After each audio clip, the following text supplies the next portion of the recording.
दोस्तों, एक बार की बात है। महात्मा बुद्ध एक गांव से होकर गुजर रहे थे। उस गांव में एक तालाब था।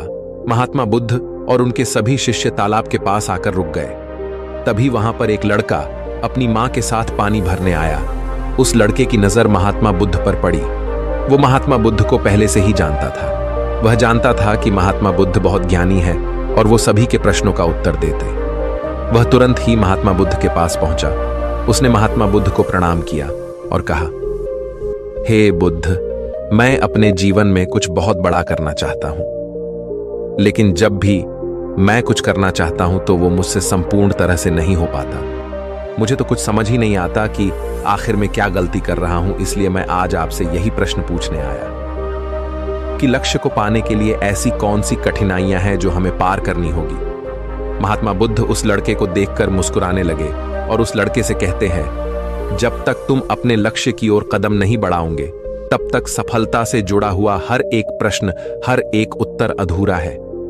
महात्मा बुद्ध इतना कहकर अपने सभी शिष्यों के साथ वहां से आगे की ओर चल पड़े। वो लड़का भी अपनी मां के साथ वापस अपने घर लौट आया। अगले दिन जब वो लड़का अपनी मां के साथ वापस उस तालाब पर पानी भरने आया तो उसने देखा कि तालाब में जो कमल की केवल कलियां थी, आज वो पूरी तरह से खिल चुकी है और पूरे के पूरे तालाब में केवल कमल के फूल ही नजर आ रहे। उस लड़के की मां को अपनी आंखों पर यकीन नहीं हो रहा था। उस पर उसकी मां कहती है, बेमौसम इतने सारे फूल एक साथ खिलना, ऐसी घटना तो मैंने आज तक नहीं सुनी। ऐसा अवश्य ही महात्मा बुद्ध के यहां पर आने के कारण हुआ है, अर्थात ये उनका ही प्रभाव है। ये सुन वो लड़का सोच में पड़ गया। उसने तुरंत ही तालाब से एक कमल का फूल तोड़ा और मन ही मन ये सोचने लगा, यदि यह महात्मा बुद्ध के प्रभाव के कारण हुआ है तो मुझे अवश्य ही महात्मा बुद्ध से मिलना चाहिए। शायद हो सकता है कि वो मुझे कुछ प्रेरणा देना चाहते हैं। ऐसा सोचते सोचते उस लड़के ने यह भी मन बना लिया कि वह महात्मा बुद्ध से अवश्य मिलेगा। और साथ ही उसके मन में महात्मा बुद्ध की वो आवाज गूंज रही थी कि जब तक तुम लक्ष्य की ओर कदम ही नहीं बढ़ाओगे तब तक सफलता से जुड़ा हर प्रश्न, हर उत्तर अधूरा है।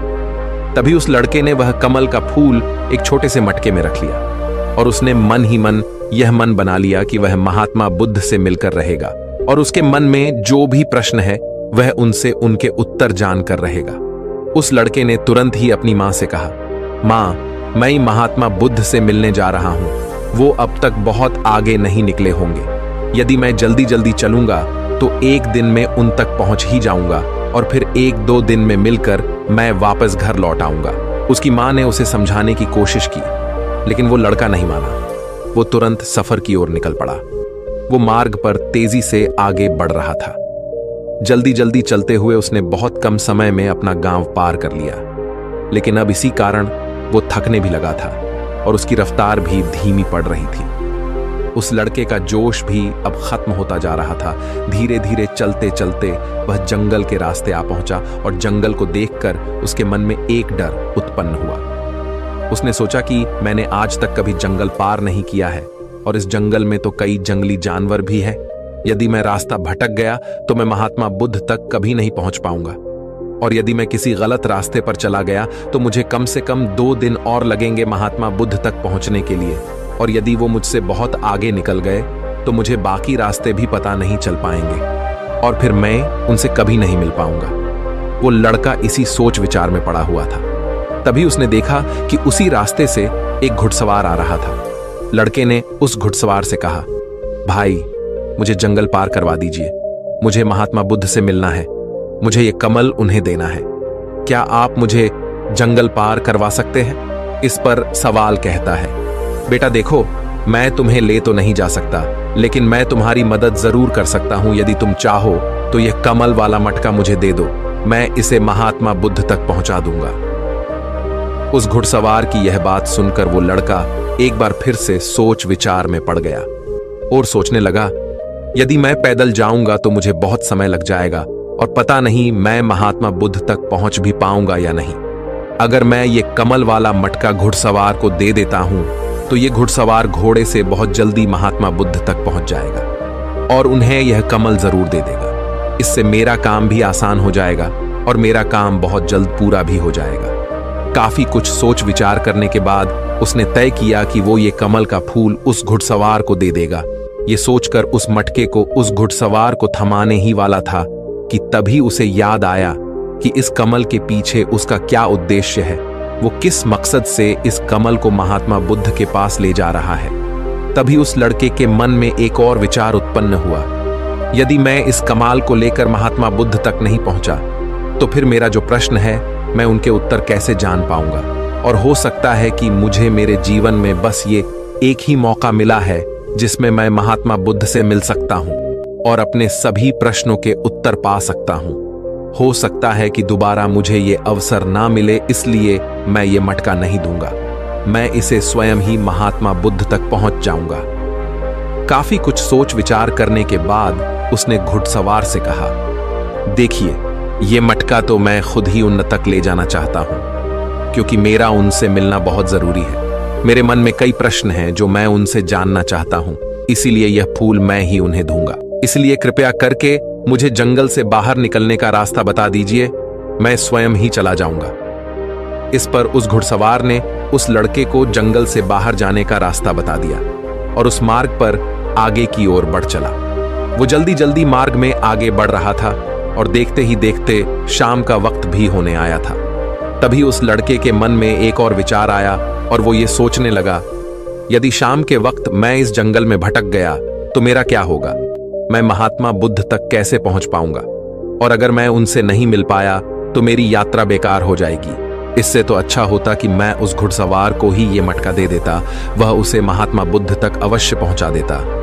मुझे तो घर लौट जाना चाहिए था, यही मेरे लिए बेहतर होता। इस प्रकार उस लड़के के मन में तरह तरह के विचार उत्पन्न हो रहे थे। ऐसा होगा तो क्या होगा, वैसा हो जाएगा तो क्या होगा, यदि मैं भटक गया तो क्या होगा। तभी उस लड़के ने उस कमल की ओर देखा। उस कमल से ही उसे महात्मा बुद्ध की याद आई। महात्मा बुद्ध के चेहरे पर वो असीम शांति थी, उसे महात्मा बुद्ध की वो मुस्कान याद आई। तभी उसके मन में एक और विचार उत्पन्न हुआ, जिनके आने से हमारे तालाब में इस प्रकार अनेक को फूल खिल गए, जिसके साथ होने से हमारे मन को प्रेरणा मिलती है, जिनके चेहरे पर वो असीम शांति है, जिनसे मिलकर मेरा मन शांत हो जाता है। यदि मैं उनसे मिल पाऊं तो मुझे कितना कुछ सीखने को मिलेगा। ऐसा सोचते ही उसके मन में एक बार फिर से महात्मा बुद्ध से मिलने की प्रेरणा जाग उठी और वो निश्चिंत होकर अपने मार्ग में आगे की ओर बढ़ता चला जा रहा था। काफी दूर आगे चलने के बाद जंगल खत्म होने लगा। तब उसने महसूस किया कि जब जब वो अपनी इस यात्रा का उद्देश्य याद करता है, जब ये याद करता है कि वो महात्मा बुद्ध से क्यों मिलना चाहता है, तब तक उसके राह की मुश्किलें कम होने लगती हैं। और यही वास्तविकता है, यही हम सभी के साथ होता है। फिर चाहे वो कोई छात्र हो या फिर व्यापारी, जब जब इंसान खुद पर शक करता है, खुद पर संदेह करता है, तब तक वह रुकावटें बड़ा रूप ले लेती है।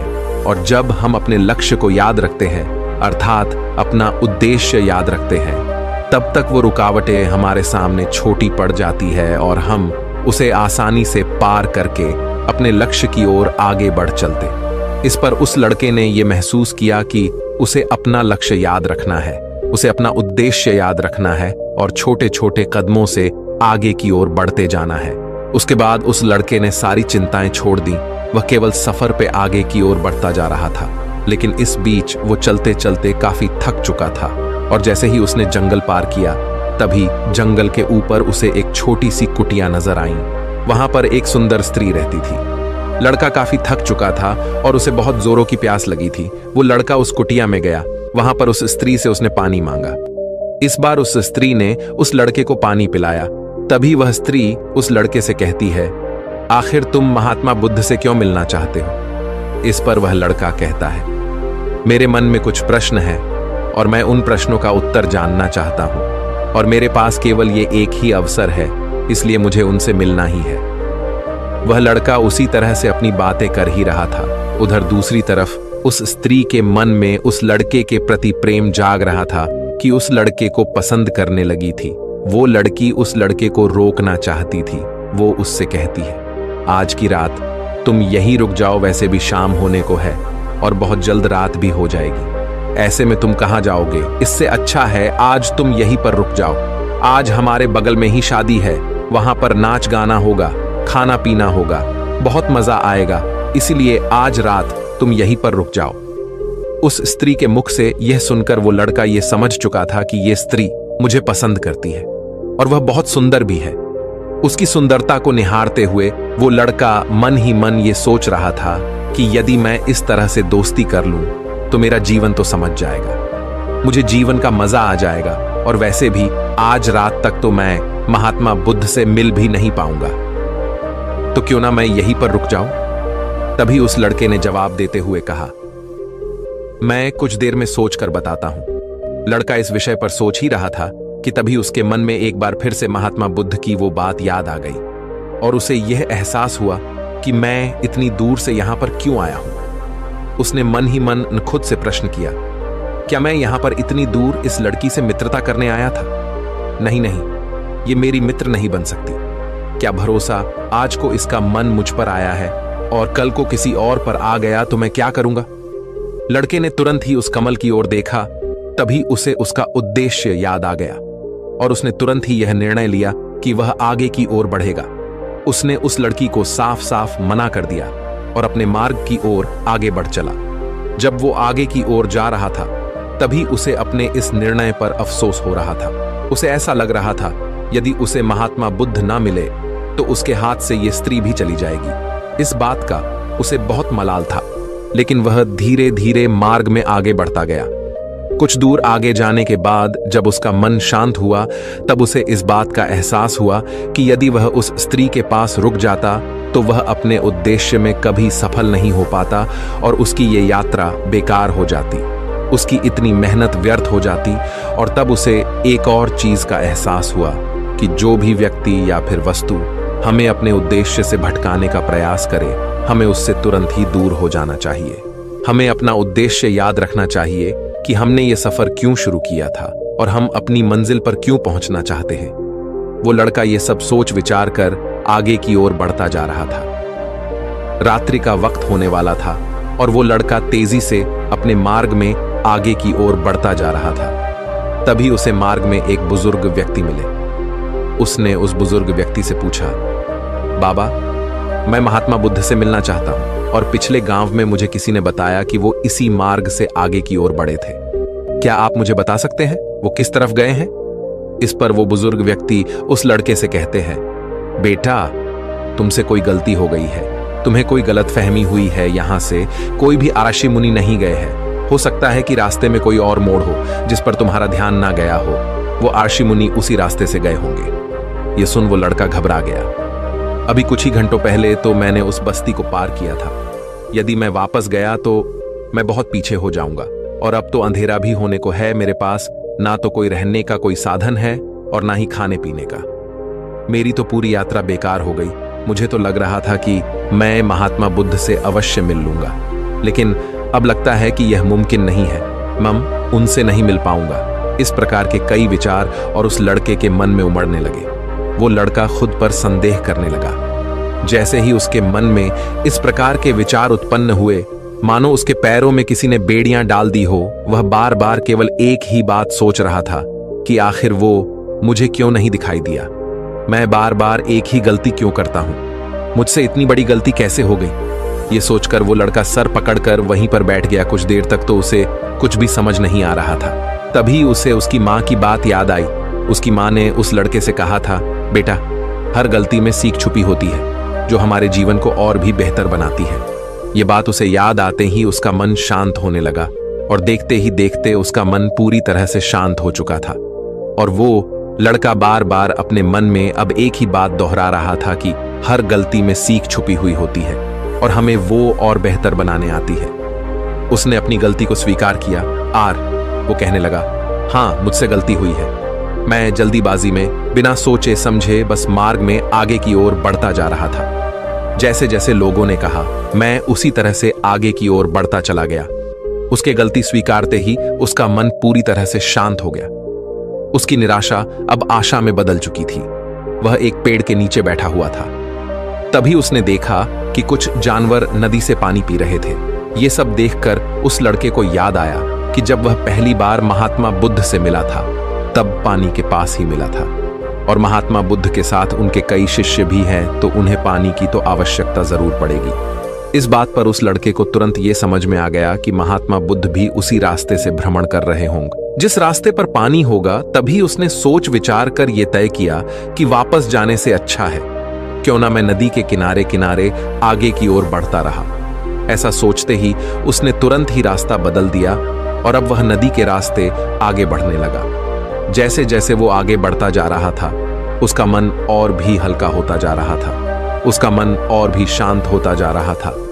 तब उसने अनुभव किया कि जब मन बहुत शांत होता है तो हमारा मन बहुत हल्का हो जाता है और जल्दबाजी नहीं करता और ना ही किसी में या खुद में कोई कमी निकालता है। हमारी बुद्धि पहले से बेहतर काम करने लग जाती है। तब उस लड़के ने इस बात का भी अनुभव किया कि खुद से शिकायत करना एक बहुत बड़ी कमी है जो हमें दुख की ओर ले जाती है। चलते चलते लड़के के मन में विचार आया, यदि मैं अपने गांव में ही रुक जाता तो ये सारे अनुभव में कभी नहीं प्राप्त कर पाता। ऐसा सोचते सोचते वो मार्ग में आगे की ओर बढ़ रहा था। तभी उसे महात्मा बुद्ध के कुछ शिष्य नजर आए और उन्हें देखकर वो लड़का बहुत प्रसन्न हुआ। वो अपने मार्ग में और भी तेजी से आगे बढ़ने लगा और आखिरकार लगातार 2 दिनों का सफर तय करने के बाद वो महात्मा बुद्ध के पास पहुंच ही गया। वह तुरंत ही महात्मा बुद्ध के पास पहुंचा। उसने महात्मा बुद्ध को प्रणाम किया और उन्हें वो कमल का फूल भेंट कर दिया। इससे पहले वो लड़का कुछ कहता तभी महात्मा बुद्ध ने कहा, बहुत सुंदर, ये कमल पूरी तरह से खिल चुका है।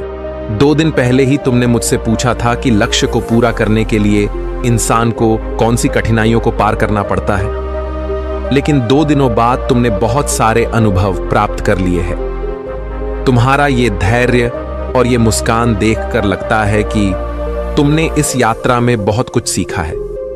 इस पर उस लड़के ने यात्रा में घटित हुई हर एक बात महात्मा बुद्ध को बता दी।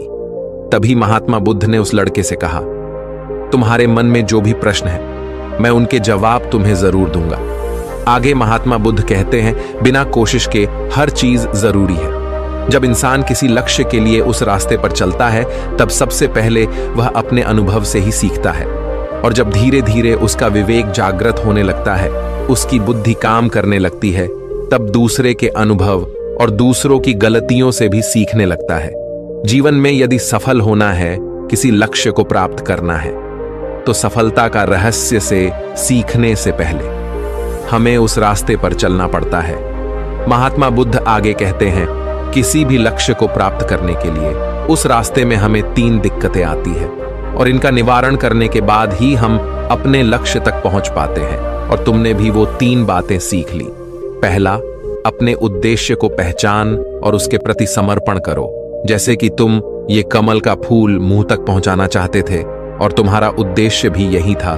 तुमने ये जान लिया था कि ये फूल मुझ तक पहुंचाने के लिए तुम्हारा क्या उद्देश्य है, जिस कारण तुम्हारे मन के सारे संदेह खत्म हो गए। इसके बाद जब भी तुम फूल को देखते थे तो तुम्हें अपना उद्देश्य से याद आ जाता।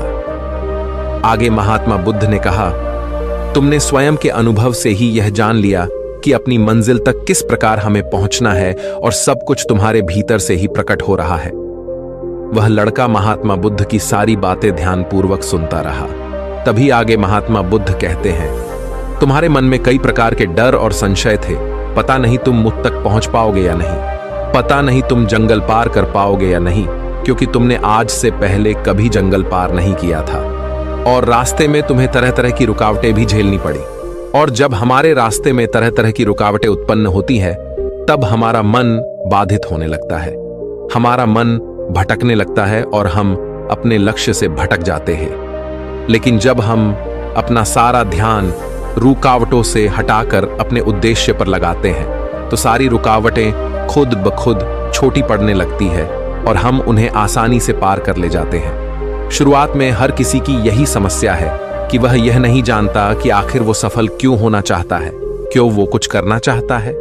इसी कारण उनके सामने परेशानियां भी बहुत ज्यादा होती हैं और वह उन परेशानियों के सामने घुटने टेक देते। लेकिन जैसे जैसे आप आगे बढ़ते हैं, अपने लक्ष्य के प्रति समर्पित हो जाते हैं, तो वैसे वैसे चलते जाना आसान हो जाता है और हम अपने लक्ष्य तक पहुंच ही जाते हैं। आगे महात्मा बुद्ध उस लड़के को तीसरी बात बताते हुए कहते हैं, असली शक्ति इच्छाओं को पूरा करने में नहीं बल्कि उनको मिटाने में कहते हैं कि हम जानते हुए भी सही काम नहीं करते। अगर हम अपने उद्देश्य की ओर आगे बढ़ते हुए आकर्षणों को पीछे रुक जाते तो हमारी यात्रा कभी पूरी नहीं हो सकती। इसलिए जैसे इस यात्रा के दौरान तुमने फूल हमेशा अपने साथ रखा, अपने पास रखा, वैसे ही उद्देश्य हमेशा सामने रखना चाहिए। हमारा लक्ष्य हमेशा हमारी आंखों के सामने होना चाहिए। इससे हमें निर्णय लेने में आसानी होती है। अन्यथा हमारे मन का संदेह, हमारी मन की शंका हमें कभी भी सही निर्णय नहीं लेने देती और वह हमें मन की उलझनों में फंसाकर रख देती है। इसलिए संदेह के प्रति सचेत रहे। आगे महात्मा बुद्ध उस लड़के से कहते, बेटा, खुद पर शक करने की आदत से ज्यादा खतरनाक और कुछ भी नहीं है, क्योंकि जितना नुकसान आपके नकारात्मक विचार आपका कर सकते हैं उतना और कोई नहीं कर सकता। यदि आप खुद पर संदेह करते हैं तो आप अपने प्रयास में विफल ही हो जाओगे, क्योंकि आप अपने प्रयास पूरी ढंग से कर ही नहीं पाओगे। आप उससे बचने का प्रयास करोगे और जब तक हम अपनी गलती नहीं पहचानते तब तक हमें वो बात परेशान करती रहती है, वो हमें कमजोर बनाती रहती है। हमारे मन में केवल एक ही विचार चलते रहते हैं कि आखिर हमसे ये गलती क्यों हुई, मैं इतना नादान, इतना कमजोर कैसे हो सकता हूं, और अगर मैं आज इतना कमजोर हूं, मैं आज उस काबिल नहीं हूं, तो मैं आगे चलकर क्या कर पाऊंगा। तो इसलिए अपने आप को यह याद दिलाओ कि हर गलती में सीख छुपी हुई है और उससे सीख कर ही हमें अनुभव मिलता है और उस अनुभव से ही हम अपने लक्ष्य तक पहुंच पाते हैं। सबसे पहले अपने मन को शांत करो, बुद्धि और विवेक का प्रयोग करो और उद्देश्य की तरफ आगे बढ़ते चलो। सिर्फ इसी तरह से आप किसी भी चुनौती का सामना कर सकते हैं और बड़े से बड़े लक्ष्य को भी आसानी से हासिल कर सकते हैं। इतना कहकर महात्मा बुद्ध शांत हो गए और उस लड़के को भी महात्मा बुद्ध की सारी बातें अच्छी तरह समझ में आ चुकी थी। उसे महात्मा बुद्ध को प्रणाम किया और पूरी रात वह उन्हीं के साथ रहा। अगली सुबह वह अपने घर की ओर लौट आए। दोस्तों, आपने आज के इस वीडियो से क्या सीखा वो मुझे आपको कमेंट में जरूर बताएगा। इसी के साथ मुझे उम्मीद है कि आपको आज की वीडियो जरूर पसंद आएगी। तो लाइक और शेयर करने के साथ चैनल को सब्सक्राइब और घंटी बटन को जरूर दबा दीजिएगा। तो चलिए फिर मिलते हैं ऐसे ही एक और वीडियो में। तब तक के लिए अपना ख्याल रखिए। धन्यवाद।